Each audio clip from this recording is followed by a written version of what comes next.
The people which sat in darkness saw great light, and to them which sat in the region and shadow of death light is sprung up. From that time Jesus began to preach, and to say, Repent, for the kingdom of heaven is at hand.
The Gospel according to Matthew, chapter 1.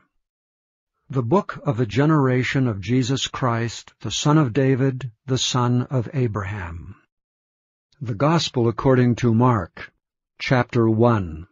The beginning of the Gospel of Jesus Christ, the Son of God.